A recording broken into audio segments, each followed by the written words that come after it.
the stage. All right. So this is the legit soap top. So everybody thinks that Luna is dead. Only Sheila and her aunt Lee know that she's alive. Matter of fact, when they announced that Luna died, her mom was like, I'm glad. I needed her to die. And what's so crazy about it is Luna's mom, Poppy, is exactly what her name means. She was high on drugs. She was very promiscuous. So Luna was exposed to this life. And Luna to this day believes if she would have had a life with Liam, not Liam, with Finn, she would have had a better life. We're having trouble streaming on Facebook.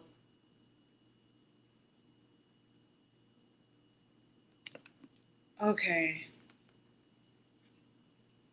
So it's not streaming on Facebook. Oh, well. But I'm streaming on YouTube.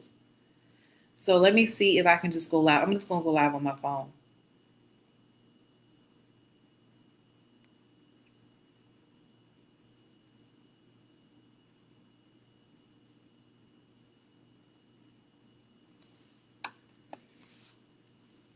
So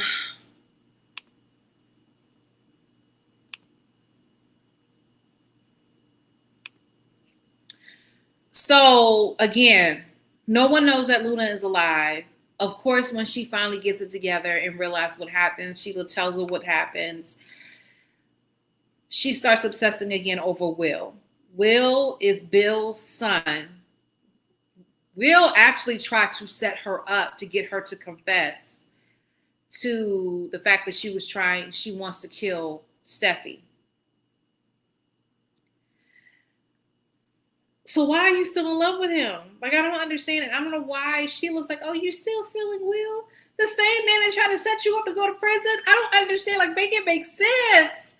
So you have that situation going on. And of course, what trips me out is, and Bold and Beautiful is truly one of those shows. You can watch the first 10 minutes of the show and you don't have to watch the rest of it. So I fast forward through most of it. So like even today's episode, you had Electra and Will who are, oh, we're so glad that Luna is gone and we can live our life forever. Not next scene, you have Luna and Grandma Sheila and Auntie Lee, who is looking out for her. And it's crazy. So then you have Brooke, who I think the part I don't like about Brooke is that she begged. You saw that because what bothered me about the Ridge situation, again, Ridge has been playing this tennis match with Taylor, with them forever. And pretty much with Taylor and how he ended up back with Taylor is because Carter took over the company. He did a coup that forced Ridge and Eric out of ownership and partnership of the company.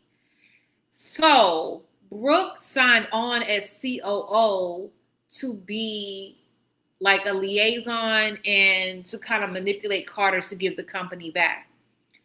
Ridge didn't see it that way. Ridge saw it as you are coming against me. You're betraying me. I'm done with you. And that night, he ends up in Taylor's bed. What? Like, why would you even want to be with a man like that?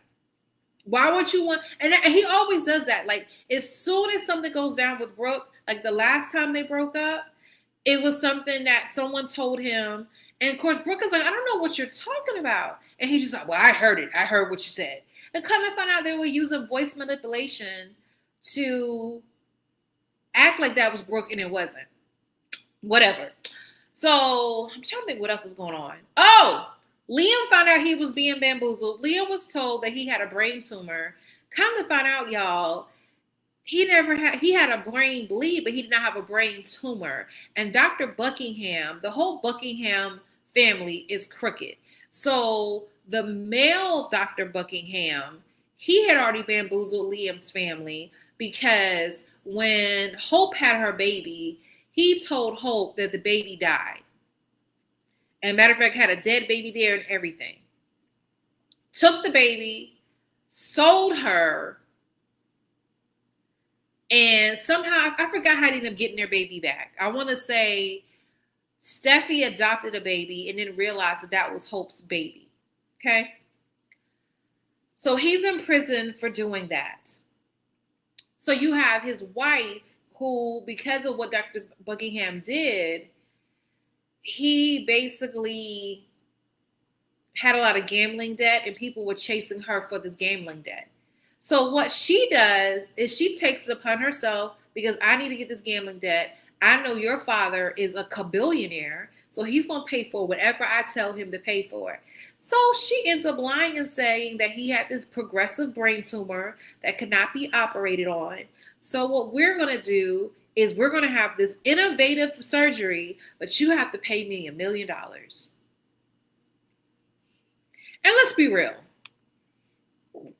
Will is one of those people, not Will, Bill is one of those people where $1 million, he can sneeze. That means nothing to him.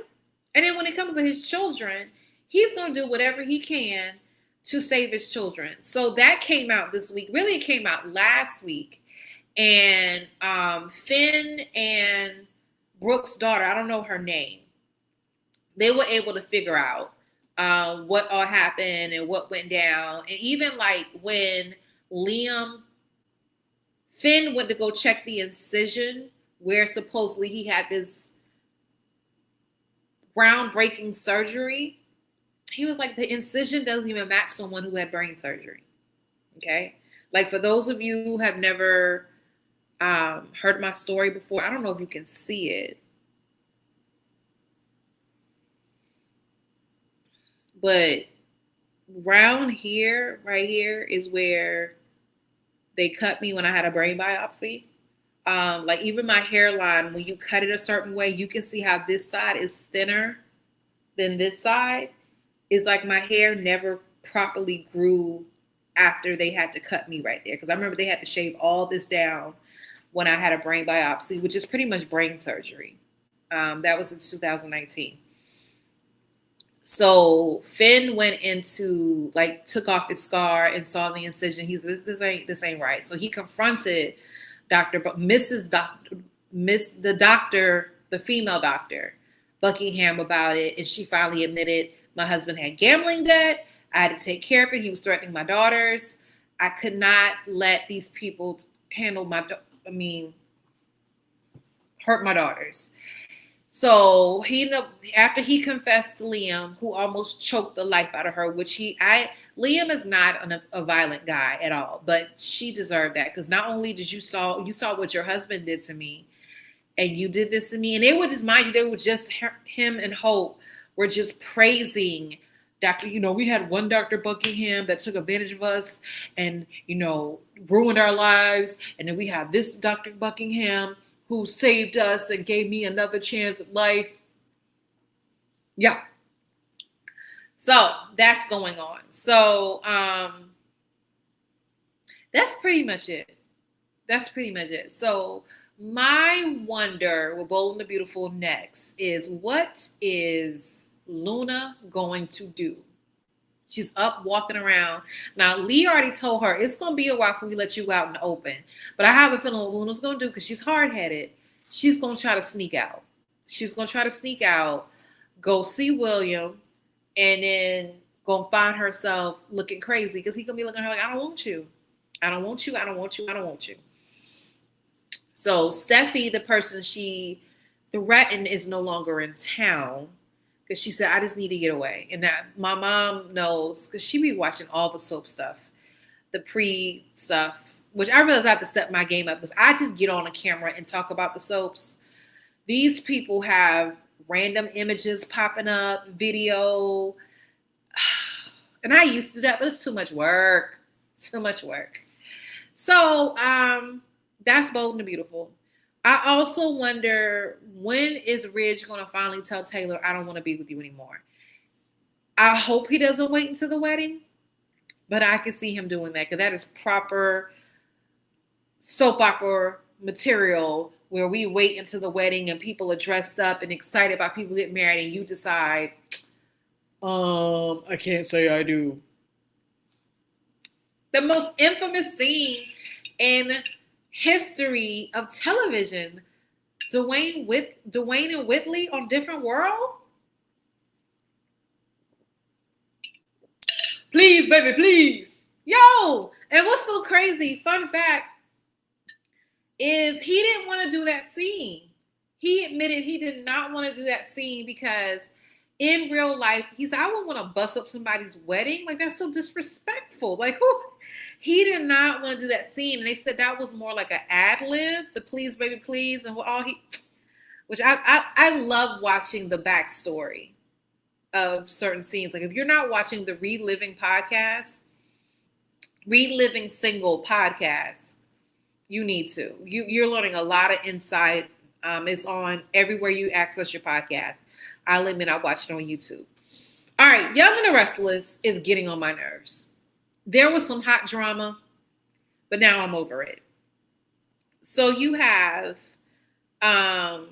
Victor is on a rampage to take out Kane. His sons, Adam and Nick, had to try to convince him to let go of the whole Abbott vendetta.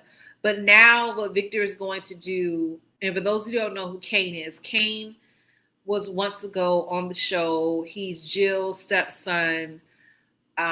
His dad was Colin, who was very crooked, but Kane had been disguising himself for years as the Dumas. And they found that out weeks ago. While on this chateau, Damien, who is Neil's newly found brother, gets killed. And Chance, who is Genoa City's heartthrob, but also police detective, gets killed. Because what Kane did was he shut off all communication, had a scrambler where they could not get a call out. They could not call anybody. And then all of a sudden, when there was a rainstorm, it washed out the tracks. And what they didn't know, he was in Genoa City buying up property. He plans on taking over all the companies. Winters Company, Jabot, Newman, Chancellor. He's going to take over all the companies somehow, some way. I don't know how he's going to do it, but he has Phyllis helping him. Phyllis's son, Daniel, already told her, you need to chill out and leave that alone. You don't need to be caught up in no more. I don't understand how you were kidnapped by a bad person less than a few months ago, and now you want to team up with somebody who is purposely going to help hurt families by snatching their companies away. Like, I need you to stop it. Speaking of Daniel, Daniel is secretly falling in love with Tessa, who Tessa, remember, is married to Mariah. Mariah is going through this mental challenge because she killed someone. I shouldn't laugh, but I'm laughing. She seduced this old man and killed him because the old man reminded her of this dude who kidnapped her years ago, and he came back into their lives recently and terrorized her family. So she killed the old man. Mind you, the old man is not the same old man who kidnapped her. So she has not told anybody that she killed this man. So her thing is, I need to come away from you, my wife, get my life together, get myself together mentally. She told Sharon she's getting therapy, but I think she's lying. I don't think she's getting therapy. I think she's just telling Sharon whatever she wants to hear for Sharon to get off her back. But while you're pulling away from your wife, you're leaving the door open for this man to come in and seduce your wife. So I think he's going to make a play for her. Because even Danny and Cricket are getting married again. Danny even said, it was obvious you had feelings for her. So what are you going to do with it? And he said, I can't do anything with it. She's still married to Mariah. I can't do anything with it. So,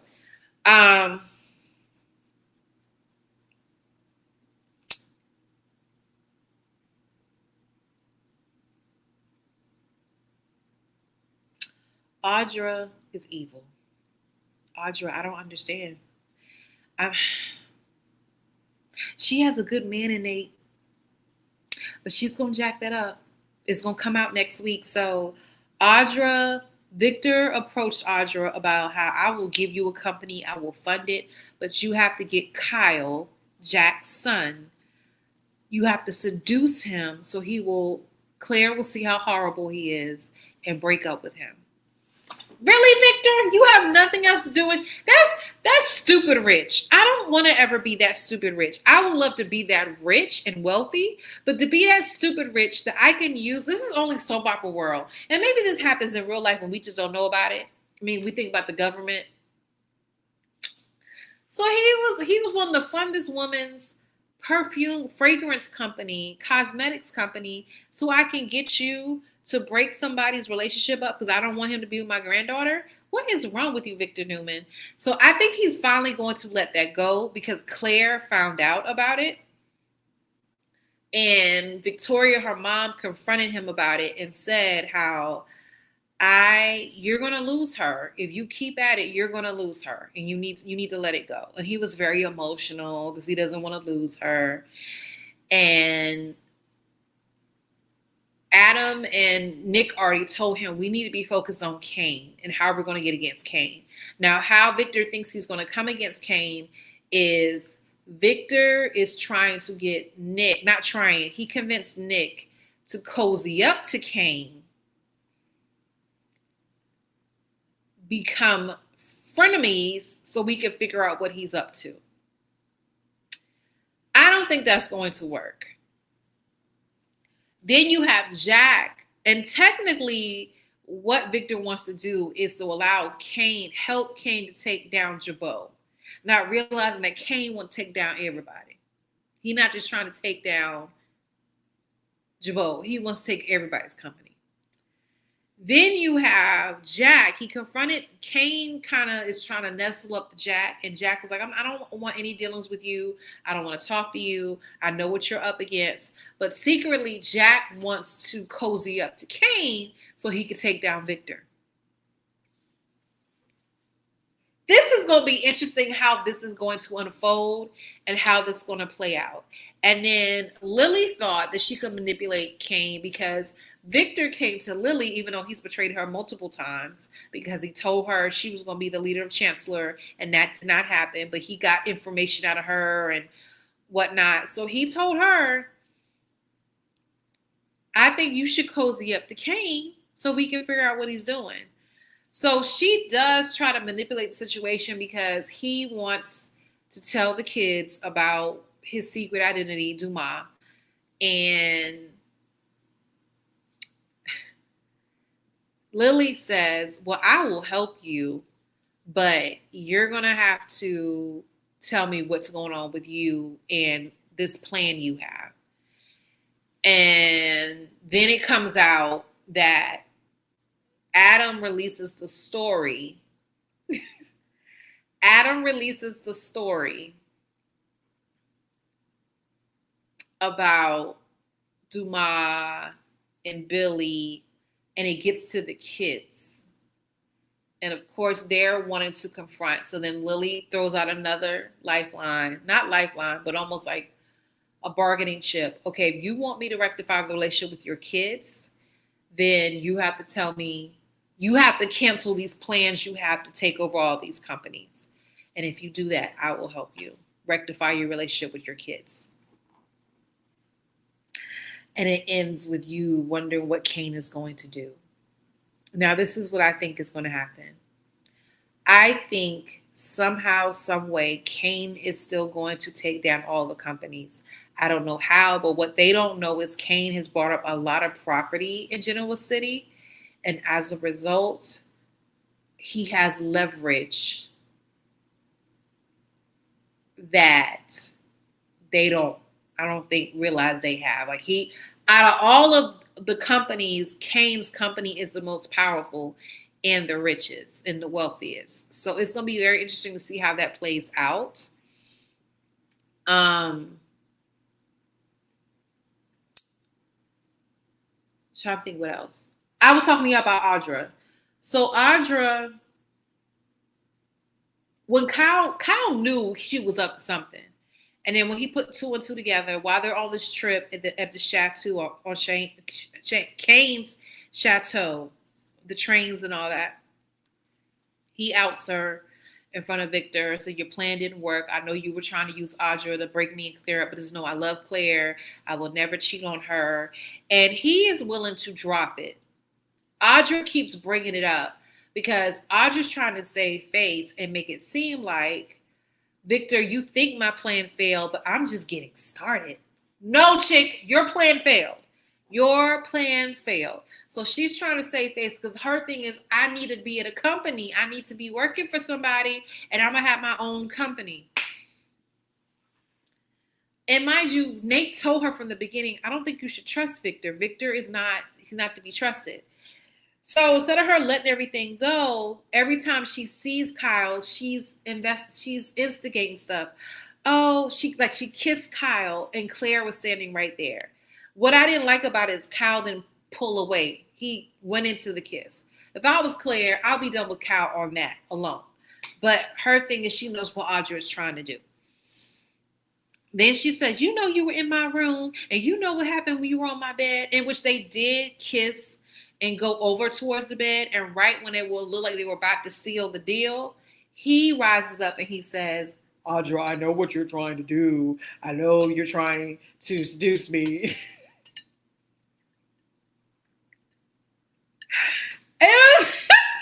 And she was like, I know, I'm grieving Damien. This is Nate's brother. And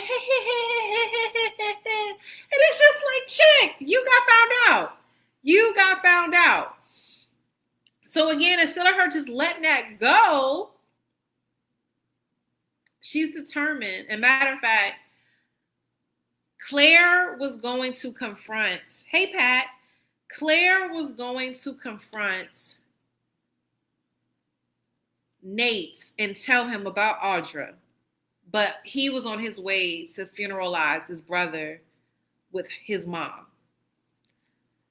And Victoria, her mom, said, don't worry about it. You need to chill out. We can deal with this later. But they show in next week's preview that Claire is going to confront Nate and let him know, this chick you hail and think she's the most wonderful person in the world, she's evil. And it's about time, because Kyle even had the decency not to tell Nate what happened in Nice. So why do you feel a need to run something in the ground because you're trying to save face? And when she found out that Claire almost told Nate, because Nate goes to Audra and says, I feel like Victoria and Claire know something that happened in Nice that you're not telling me. She said, you know they're like making up stuff. So when he walks off, she says, oh, we Claire, you want war? You can get war. Why? But let's be real. We're in soap opera world where the drama is on 10 million. So everything that we know, I would just walk away and live my best life. In soap opera world, they're not doing that because it's a drama. It's supposed to be crazy. It's supposed to be crazy. Like even my son today. So I missed it, but he heard when someone said you took a hit out on my family. And he said, took a hit out on your family? What are you watching, mother? I said, soap operas. They threaten to kill people all the time. And you talk about my music. I was like, really, Josh? Really? Really? No, it's not the same. It's make-believe. We know that. Okay? So I really hope it comes out that Audra, because she lied to Nate and told Nate, I just decided I didn't want to deal with Victor. When Victor pulled the rug from out of her and told her she could not, I'm not funding your company because you didn't do what you said you was going to do.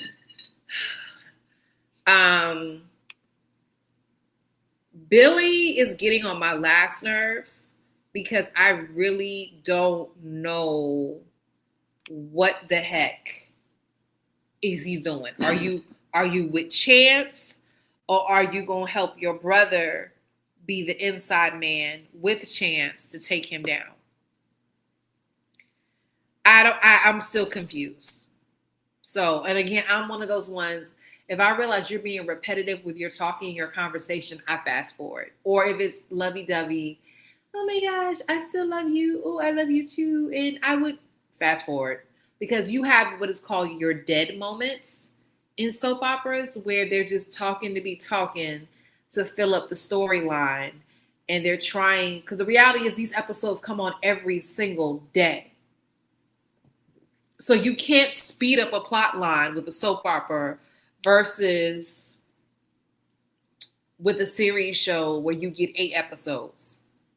8 episodes for them is a week and a half.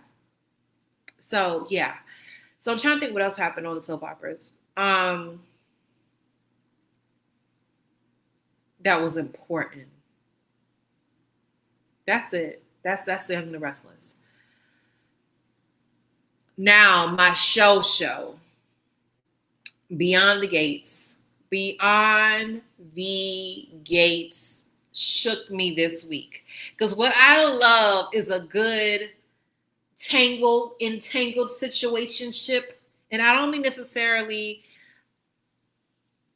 a Jada situation. I'm talking about literally somehow someone who you didn't realize was connected is connected. And so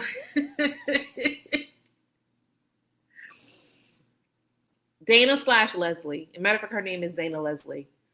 This is the woman who we know was sleeping with Nicole's husband years ago, had a child. Ted never knew about this child.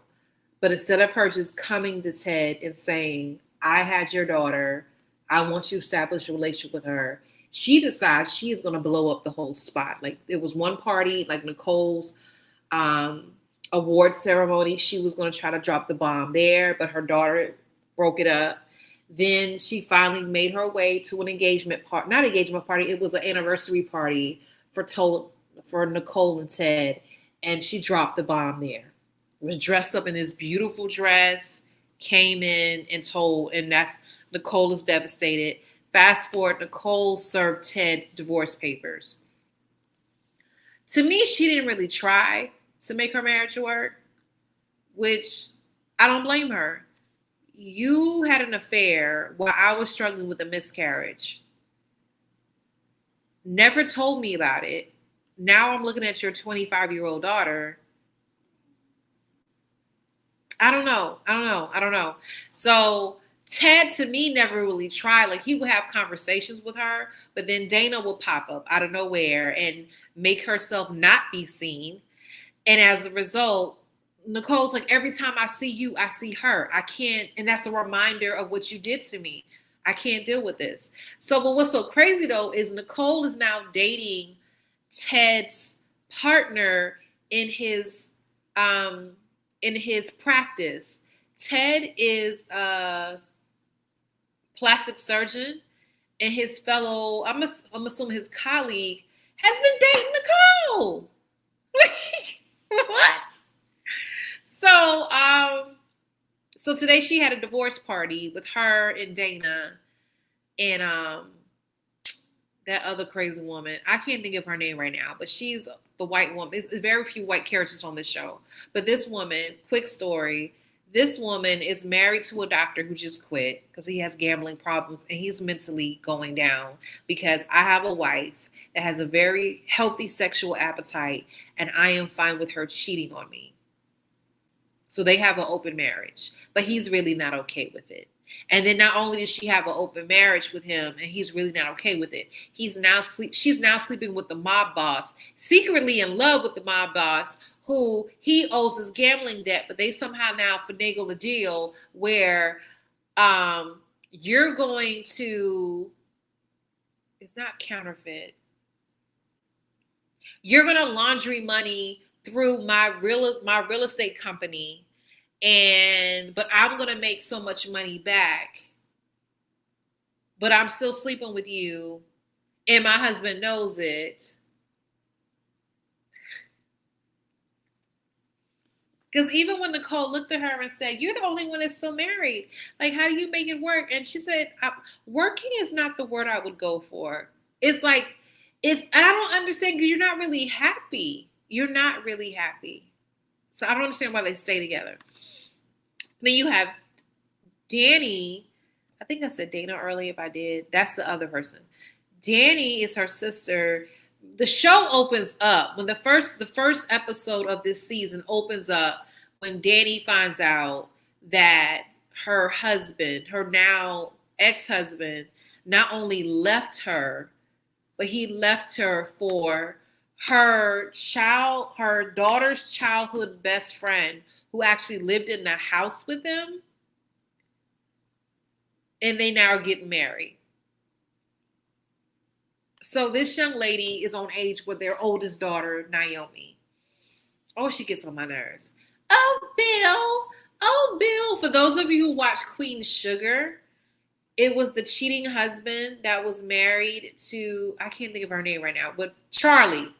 He was married to Charlie. They ended up getting, I don't think they got remarried on that show, but they got back together. They did get back together on that show, if I'm not mistaken. Which that's crazy. That's how that show opened up. You have Charlie finding out at a basketball game that her husband cheated and is being suspected of rape. And the way she stormed that court to kick his behind during a game. I miss Queen Sugar. I need to find out from Ava DuVernay why. That was my show. That was my show. So let me go back. So sadly, Dana/Leslie, after she broke up the marriage of Nicole and Ted, she really thought that Ted was going to take her back and be with her. And Ted is like, I want my wife. I don't want you. And, but what she's doing now is she's manipulating her daughter. She got her daughter to ask. First, she went to Ted for money. Ted, like, I'm not giving you nothing. Matter of fact, he paid her off to leave town before it came out. But she didn't leave. She stayed, spent up all the money, which I don't understand how you get that amount of money. And just, she was buying these elaborate outfits and wigs, and it was crazy because he gave her a nice chunk of change. She spent it all, so now she goes to him for money. He's like, I'm not giving you nothing. So then she manipulates their daughter to go to him to ask for money. And then it comes out today. This is the kicker. This is what I mean by the interwovenness of storylines and characters that you did not see coming. So the matriarch of the family was part of a singing group called the Articulates. And they had a fourth member that the manager convinced them to kick her out the group. When they kick her out the group, it causes her to become suicidal. And she kills herself.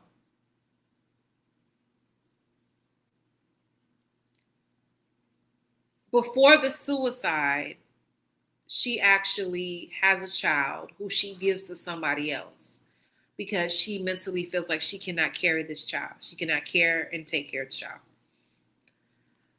The child we find out today is Dana Leslie.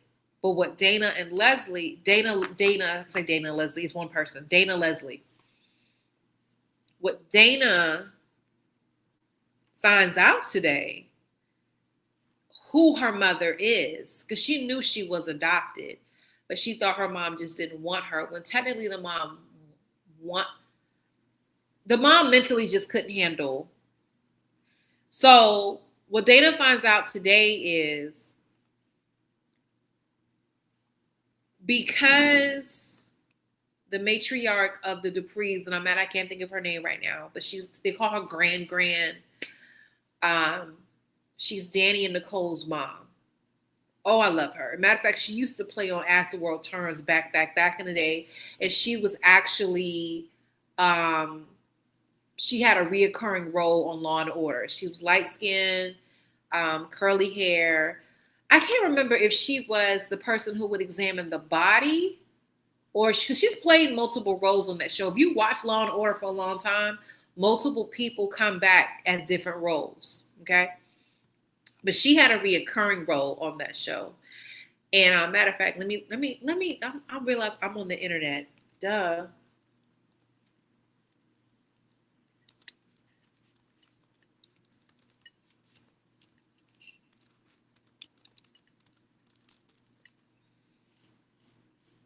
Anita Dupree, that's the matriarch of the family, but her name is Tamara Tooney.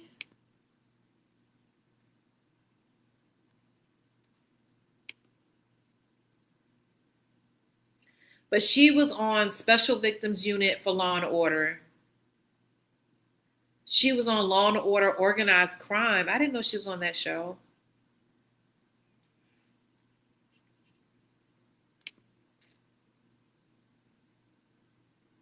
Eve's, I don't remember her on Eve's Bayou. She was on Blue Bloods. She's been on a lot of stuff. She was on NYPD Blue. She's been on a lot of stuff. So Anita Dupree, because she felt guilty at what happened to Barbara, because the Articulates were this group. There were 4 of them. He forced one of the young ladies out. She commits suicide. Then he convinced Anita Dupree to go solo, leaving the other 2 girls hanging. I will get to that storyline in a second. So she leaves them hanging, and not really hanging. She was determined to live her best life, but what you don't understand is that she was determined. She's an EGOT winner. Yes, Anita Dupree on this show is an EGOT winner. So she ends up living her best life, but she always carried that weight that Barbara did what she did because of what happened with the group, not realizing that they were all young and they were manipulated by this manager. So what Anita did, because she has a lot of money, her and her husband Vernon, who was played by Clifton Davis, for those of y'all who back in the day, he was the preacher on Amen. And she set up a trust fund where anyone who's related to Barbara will get access to this money. Well, it's going to come out next week. This person you've been giving money to is who you will be giving money to is Dana Leslie.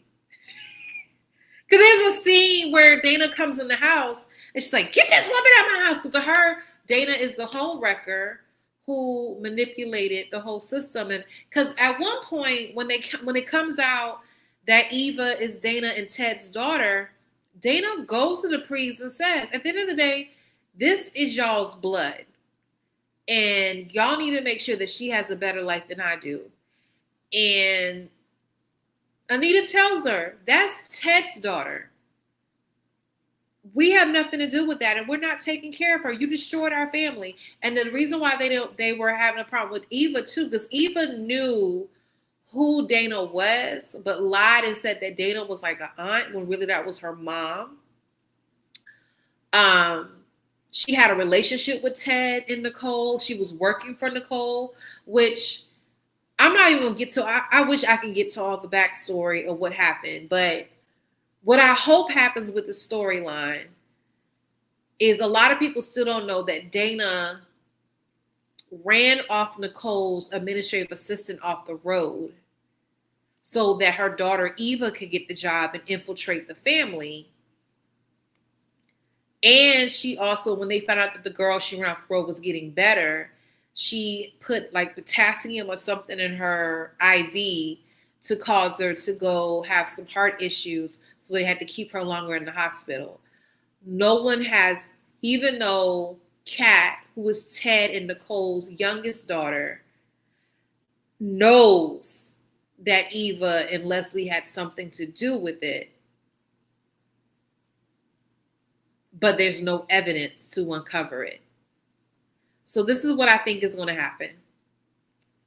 Dana Leslie is going to get all these riches that's entitled to her through her mother. And then it's going to come out about those crimes and she's going to lose it all because she's going to have to serve time. That's what I hope happens. Typical soap opera world, that's how it should happen. And what's so sad is Eva supports her. And Eva, that's my mom. She needs me. And she's mentally not right. Dana Leslie is not right. She's not. She's not. So the way she chased after Ted and the way she just when you're that vindictive and the way she made and the sad thing is she made Eva think that Ted didn't want her when Ted didn't even know about her.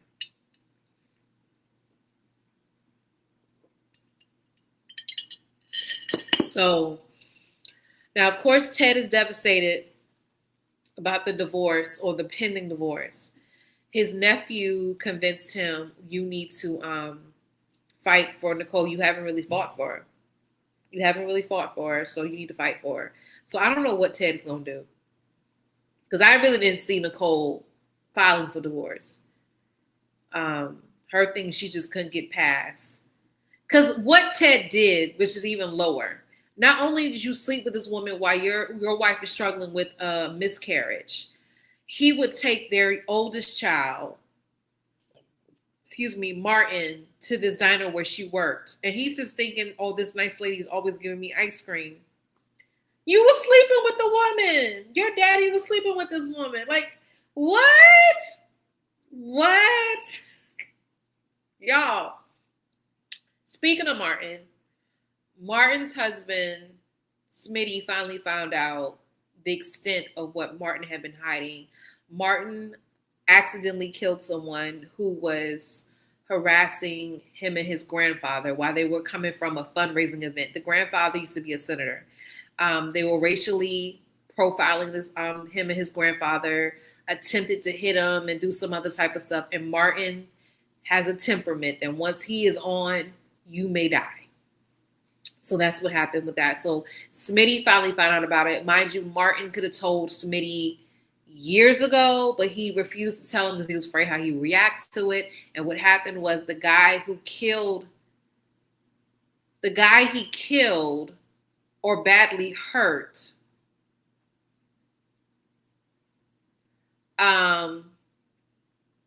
Ted had this guy get plastic surgery, and then the guy came back trying to get money and trying to blackmail. They ended up getting the guy killed because Bill was entangled in this mess. Ted, I told y'all, did the plastic surgery on one of the guys. It was two brothers. The granddad was entangled in this mess. Anita knew about it, but the mom did not know about it. And she just found out about it, so she's giving him therapy. So the thing is, eventually it's going to come out because where it's weird now is because one of the detectives is married to Naomi, who is Martin's first cousin. She knows what went down and how it went down, but she's afraid to tell her husband because she knows her husband sticks to the law.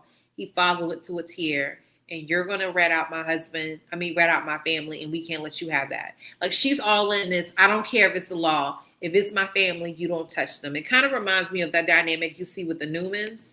How many times they got entangled in trouble, how many times they've done things, but we let stuff go because you're family. And like, I'll never forget when Chance had to investigate Phyllis for something. Summer didn't want him to investigate Phyllis because that's my mom. That's my mom. She faked her death. Like, no. You can't. Like, no.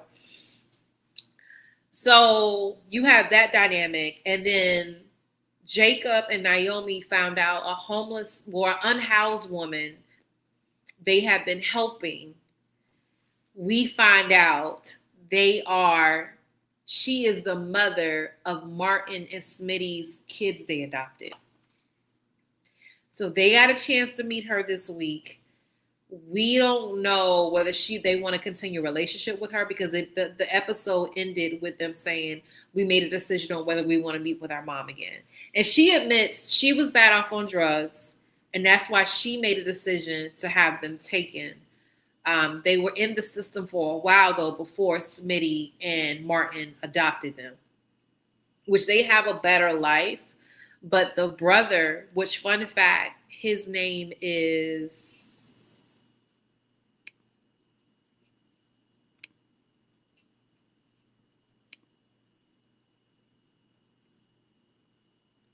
I don't know why they don't have the kids up here. But I found out that the son of Smitty and Martin, in real life, he goes to North Carolina A&T. Let me see if I can look up his name.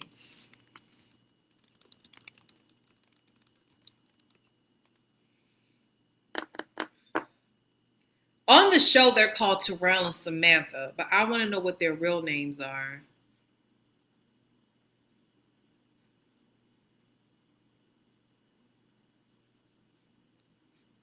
They don't tell you.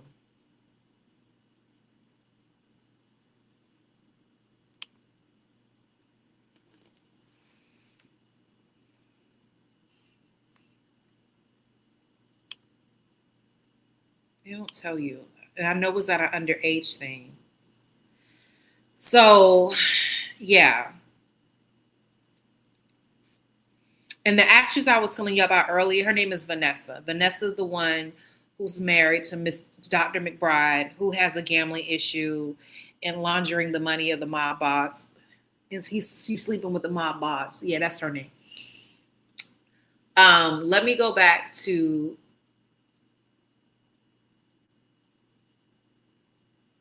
Smitty, because of what happened when Martin kicked Martin out the house and was like, we got to work back to being, because I don't know if I can trust you. Martin took it upon himself. He said, I got to move back into the house. Our kids need us. This is a hard time, because what the son Terrell has a problem with is you let us go. You didn't try to be a better mom. And at the end of the day, y'all, sadly, that's what addiction does to people. And they could not understand, again, why didn't you want us? And the daughter, Samantha, is a little bit more sympathetic. And she even said at one point when the mom was talking, we didn't need all that stuff.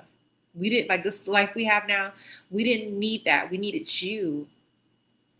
Terrell is not forgiving at all. Terrell is like, even when she was talking, he was like, the rage was building up, and he just, that's what he really wanted to do. Because even when the mom was congratulating him on the fact that he was taking pre-cal, I want to say he's a junior. They're not seniors yet. He's a junior taking pre-cal. And she's like, oh, I knew you were always going to be a mathematician. And he couldn't even say, well, thank you.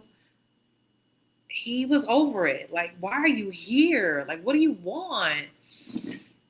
So she does want a relationship with them, but she definitely told them they're going to have to make that decision whether or not they're going to let me have a relationship with you. Kat.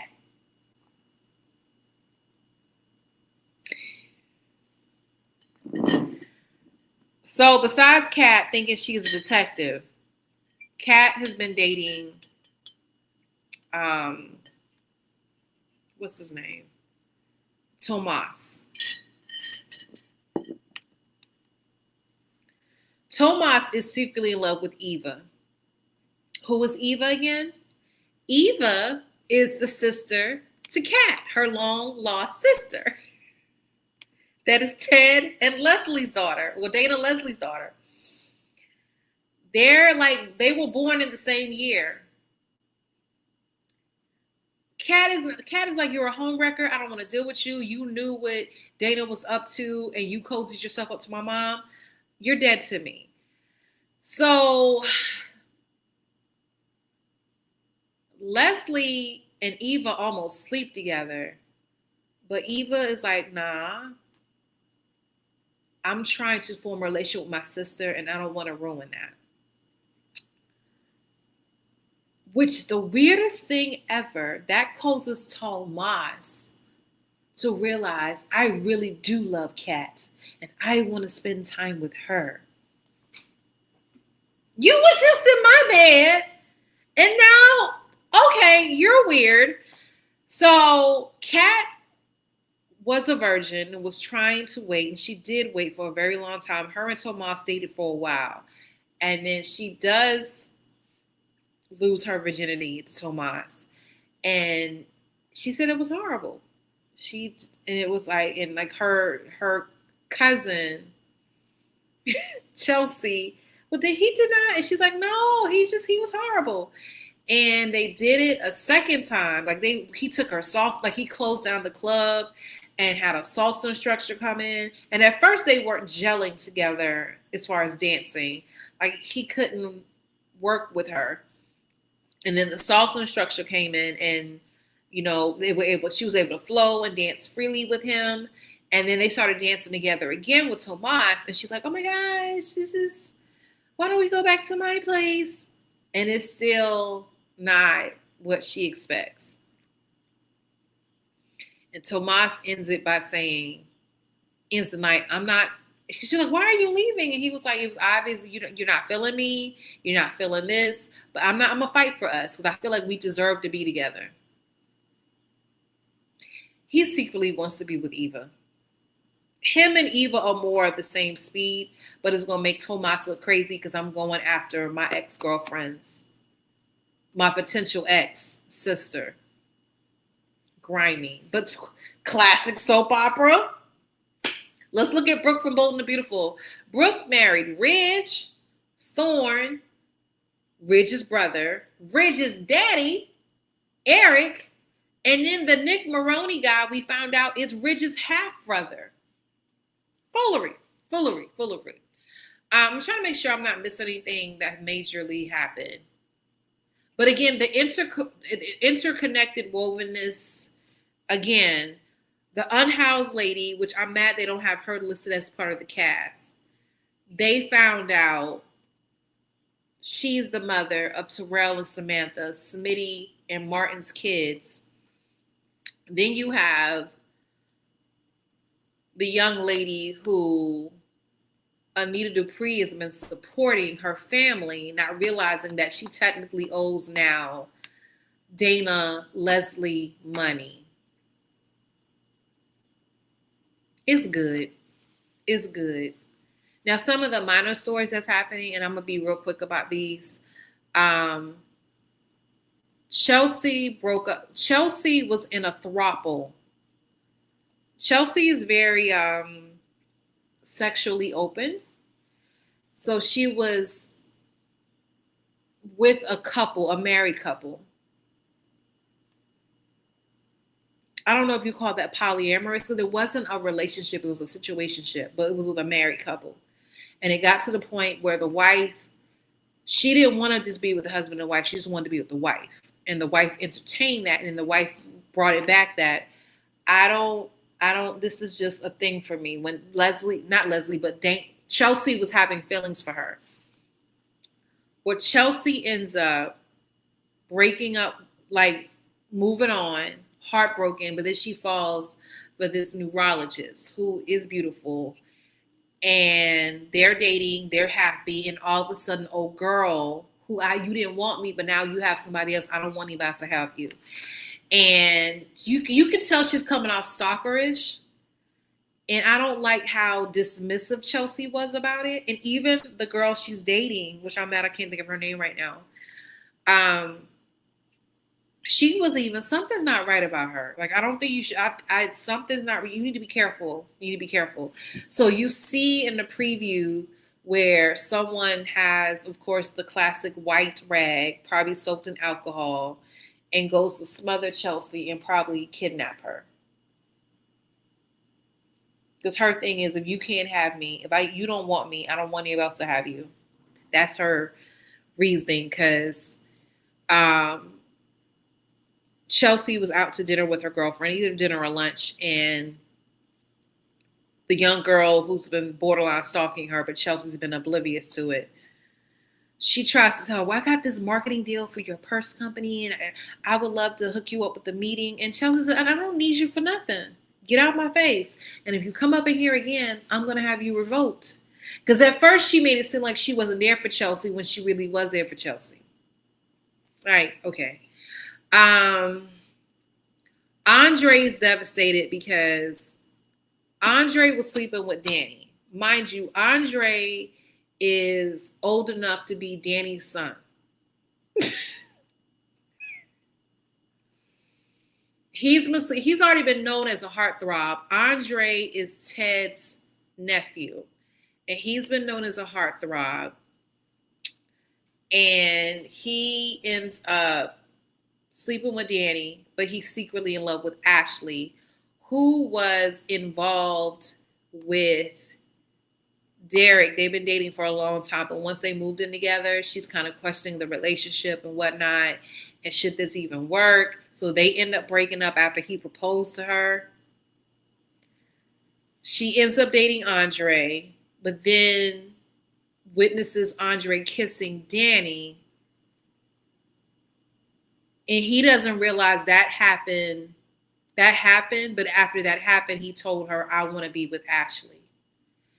Ashley doesn't know that. Ashley just assumes you said you want to be with me, but I saw you kissing Danny. I don't want to deal with you. So now he's heartbroken because him and Danny had, I wouldn't say a good thing.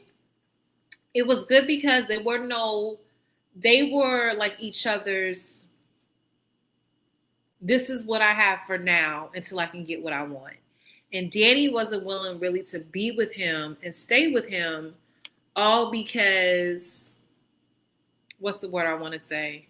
She's so hung up over Bill, and she still loves Bill. She still wants Bill, despite the fact that Bill has left you, married Haley. They almost had a baby, but Haley lost the baby. But I'm going to be honest with you, there's something more to this story.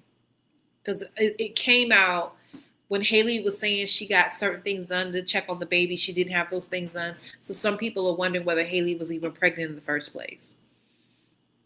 And I take that back because she did meet with the OBGYN who said that you are ready to get pregnant again. But this is the same OBGYN that a lot of people didn't realize who she was in the hospital. I don't know. There's something going on with that story. And Haley really wants to have children again, but she's whether she's ready because emotionally she's distraught at what happened with losing the baby. Excuse me. I think that's it, y'all. Oh, Derek was brought into the hospital today. So, of course, Ashley goes from, I don't want to be with Derek, to now you see Derek almost, basically, he was knocked out cold. Oh my gosh, Derek, I want to be with you now. Stop it, Ashley. Stop it. Ashley, I feel like with Ashley and Derek,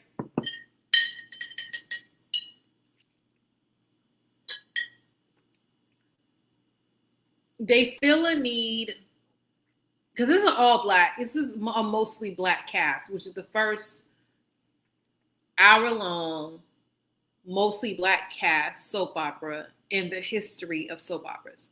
Years ago, we had one called Generations, but it was only a 30-minute show. This one's an hour-long show. So the majority of the characters are black. Black wealth, black excellence, like Vernon Dupree, who's married to Anita Dupree, who's an EGOT winner. Vernon's father was an architect, and in construction, and he built this neighborhood where they live, this exclusive country club neighborhood where you are the richest of the rich to live there.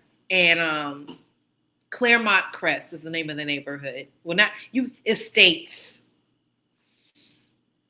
So, and then you have Danny, who was a model, but she managed her daughter for years, and she's about to go back into modeling. You have Nicole, who was a doctor. I don't know if she's I think she's a psychologist, but I feel like she does some, it's two different ones, but either way, she counsels people. Ted, surgery. Danny, who was married to Bill, is an infamous lawyer. Naomi is a lawyer, their oldest daughter, but Naomi she doesn't always take the richest people. She tries to help people like the unhoused woman she was helping. She's not trying to make the most money. And then you have Jacob, her husband, who's the detective. Andre is like the town's photographer and videographer. People call him in to make videos and photography and all that good stuff. So it's going to be interesting to see what happens next. So I'll admit, this is, I think, the longest live I've done ever. And my voice is feeling it. So if you are in Columbia or feel like driving down, I need you to come to Soda City. Matter of fact, I need to make a flyer. Um,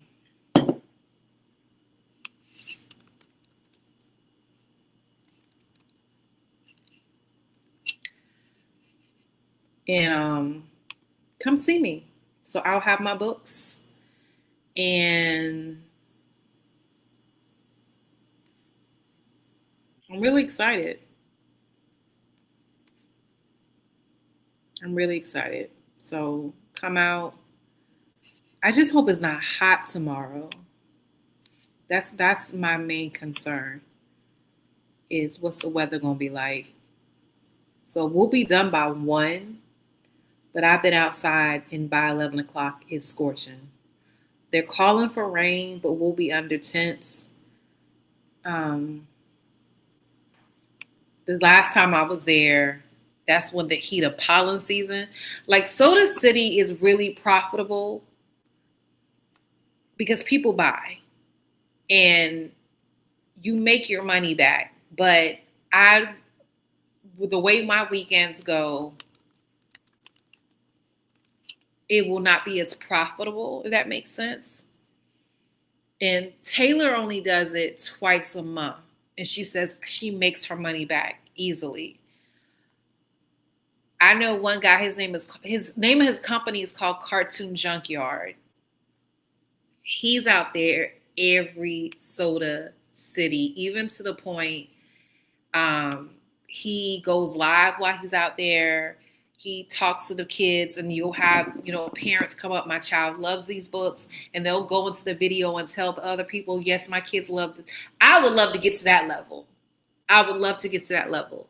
And because his is a series of comic books. You cannot go wrong with a comic book. And Jam and Jelly is one of the series, and I want to say the other one's called The Rap something. But look up Cartoon Junkyard on, if you just look him up, he'll pop up. Cartoon Junkyard. His name is Sean Beach, and he'll go live during the week talking about his books. Like his marketing skills is on point, and I want to say he does this full time. I might be wrong. And they have T-shirts. Like when the next one drops, someone is like, Mama, we need to get that. Like I look forward to that happening with me. Like I have the sequel to Reverse done. I have it done, but I don't really hear outcry for it. I don't hear people telling me, Ryan, when is that second book dropping? Like I read the review.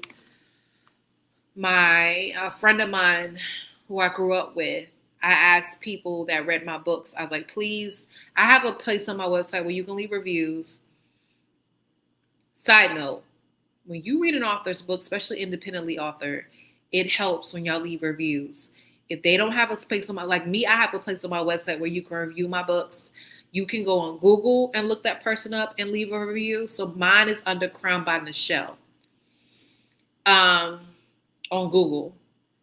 My website is my first name, RIANN Jenkins.com. You can also go on Goodreads, Amazon, because even though we would prefer you to buy our books from us, we would love you to post the reviews on Amazon, because sadly, some people still believe in going on Amazon and buying books.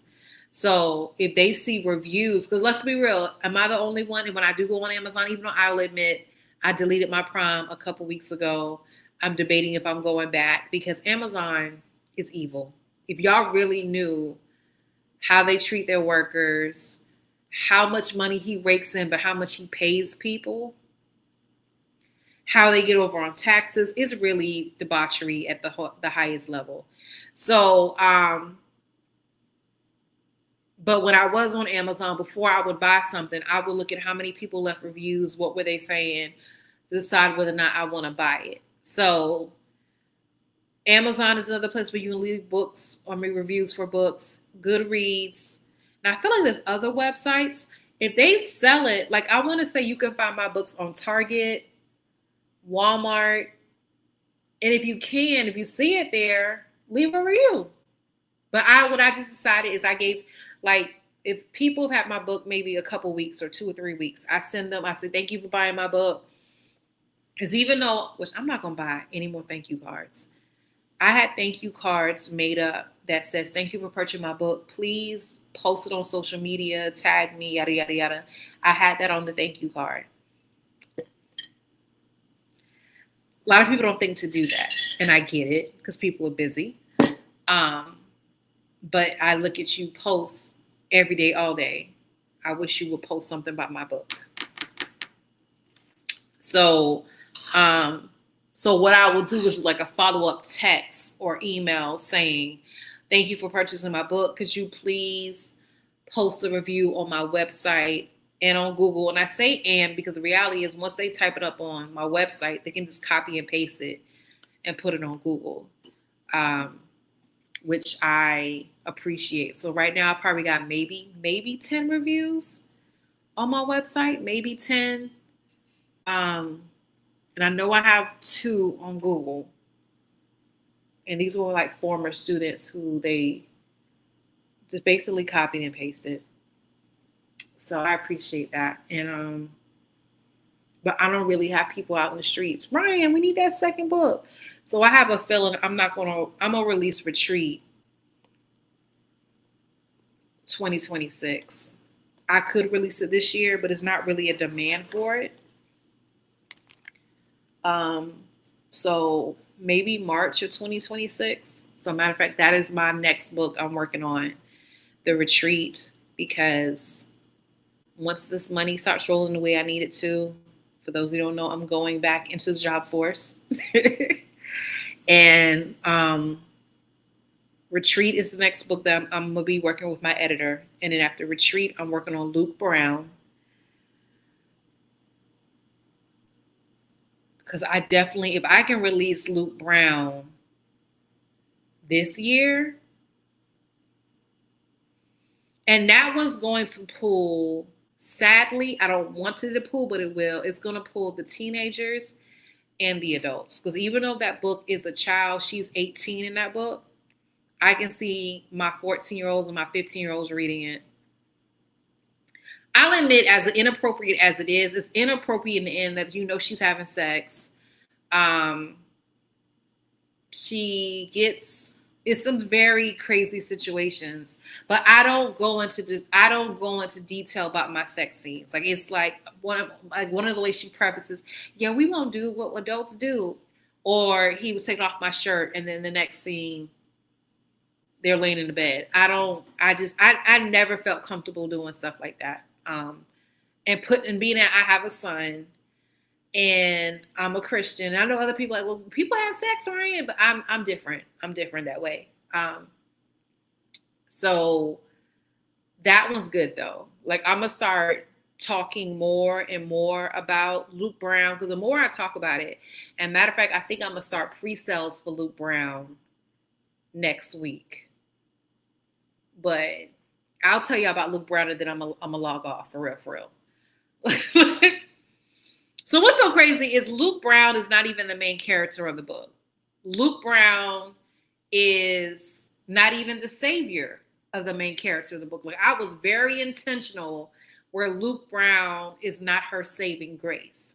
He's more like a light to not necessarily guide her, but to illuminate the darkness that's in her life, if I was to say. And the darkness that is in her life is a Nasty Nate.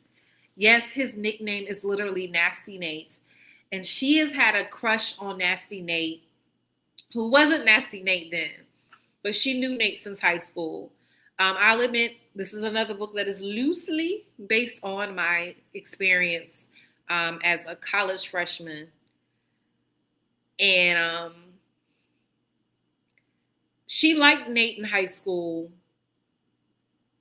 And so when they reconnected in college, she just knew, oh, me and Nate are going to be a thing. And I'm good with that. And they become a thing. But Nate is also a thing with many other women. So Nate goes to USC. She's at Winthrop. I don't know if I called it Winthrop in the book, but technically that's where it is. But it comes out that Nate is with multiple women, and it trips me out how everyone can see that Nate is a dog except Ava. Ava cannot see she's a dog. So the opening scene of the book actually happened to me in real life. The opening scene in the book is, well, let me just tell you from the perspective of my life. So at the time, there was a guy I liked in high school that I reconnected to in college. Now, I'll admit how this book is loosely based on my life, because in the book, Nate goes to an extreme that this person that I reconnected did not go to. Like, some of the stuff he did, and he actually had a relationship with Ava in the book. Unlike me and this guy, it was just a thing. And it never did evolve to anything but that thing. So me and my homegirls go to Columbia to party, as we did often. And a particular organization was having, no, I don't think it was a Greek party. I think it was just a party. But there was a club going down Gervais. It used to be a tire place, but on top of this tire place was a club. So we went there, and I was determined that I knew I was going to see old boy that night. He didn't come to the party. So I was determined I was going to see him. So I knew I'm not going to give anybody my number. I'm not going to try to holler at anybody or anything like that. So when I used to club like that, a set that would keep me on the dance floor was a reggae set. So with the reggae set comes on, so I'm on the dance floor doing my thing, and this guy with very light eyes, but I remember his complexion was the same as mine, very light eyes, hat turned backwards. He's fine. There is no telling that he is fine. And we dance, and we dance, and we dance, and we dance. And he asked me for my number. I gave him the wrong number on purpose because I knew, oh, dude, I was going to see him later on that night. I don't need you to get my right number, and I'm trying to talk to somebody else. Gave him the wrong number. Weeks later, it comes out that he is cousins with someone I go to college with. And he's like, yeah, I know that girl. I know you talking about. She go to college with me. So he gives him my number, and we reconnect again.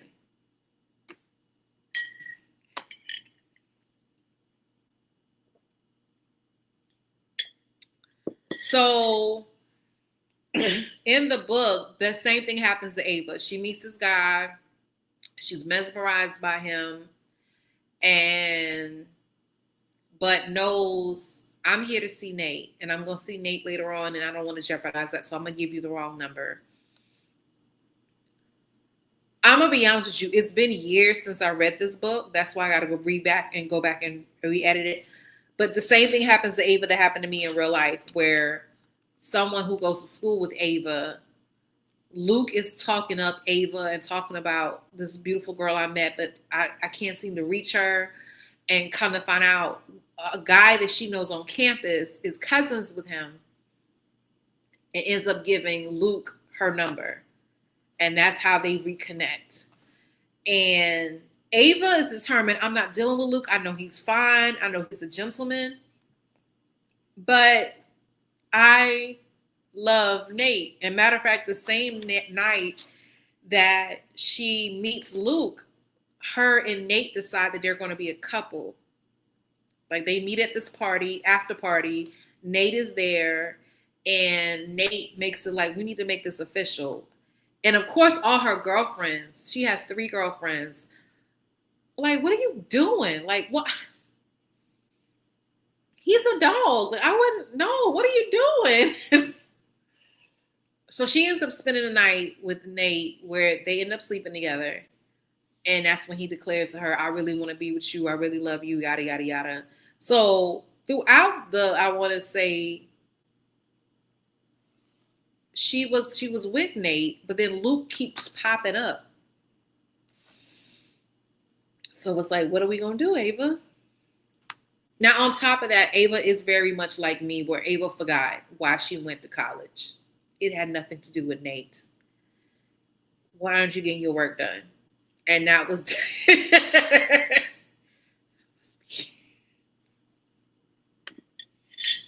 like, I looked at my transcript the other day, and I remember telling him I know what my GPA was, but I forgot I retook some courses from that first semester, so the GPA looks elevated because they replaced that grade.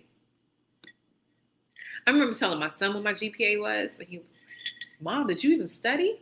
No, I was partying.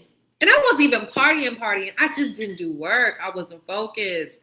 I was part of the social scene. And it was crazy. It was crazy. I'm mad I went an hour and 15 minutes. That was not supposed to happen. So Luke Brown, stay tuned, but I'm definitely going to be talking it up, promoting it, and I'm going to go ahead and put out the pre-sales. Because every time I talk it up, people are like, oh my gosh, Ryan, I want to buy it. Which, all my author friends out there, pre-sales are gold. Pre-sales. And some people, if you notice, some people's books go on pre-sale almost a year before they release their book. I'll admit this will probably be my longest pre-sale period because we're still working on it. A lot of people, when their stuff goes on pre-sale, they're still working on the book. But because they have such an audience that you know they want that work, you go ahead and put it out there that this is available. This is not available yet, but you'll be the first one to get a copy. But you have to make sure you time it correctly, because where I know I made a mistake with my last 3 releases, I did more pre-sales for A Blessing for the World than I did for Reverse, but I definitely didn't do as many pre-sales with Heaven's Jewel. But Blessing for the World, my goal was to pre-sell 50 books, which I did. And I was hoping to make the same goal with Reverse, which I didn't, I'll admit. But they didn't get the books at the date I said they were going to get it. And I hated that. And that technically, I'll be honest with you, that wasn't my fault.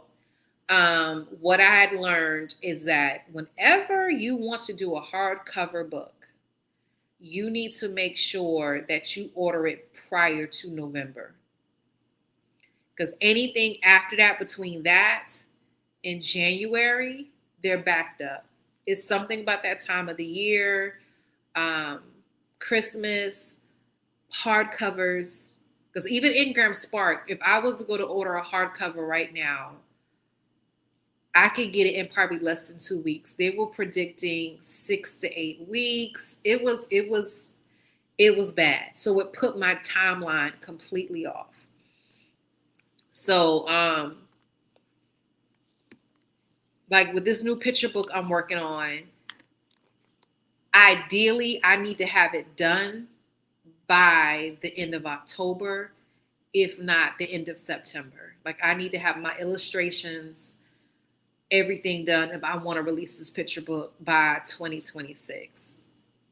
Because for it to get it to the printer, proof it to see if I like it, and then to put it on sale, I can't wait. So, but Luke Brown, every time I talk about it, people are like, okay, when is that going to be available? And honestly, it was supposed to be available September, but funding was not there for me at the time to work on it with my editor. And I definitely want to work on it with an editor, even though a part of me is tempted to use other softwares and whatnot to edit. I enjoy working with my editor. So once some funds start rolling in, that's why I'm taking up a job. Once my funds start rolling in the way that I need it to, I'm definitely going to, the earliest I can see Luke Brown coming out is December. But the way me and my editor work, I won't be surprised if it comes out next spring. I will not be surprised. It will not be until next spring. But thank y'all for joining me. And I hope I see some of y'all at Soda City tomorrow.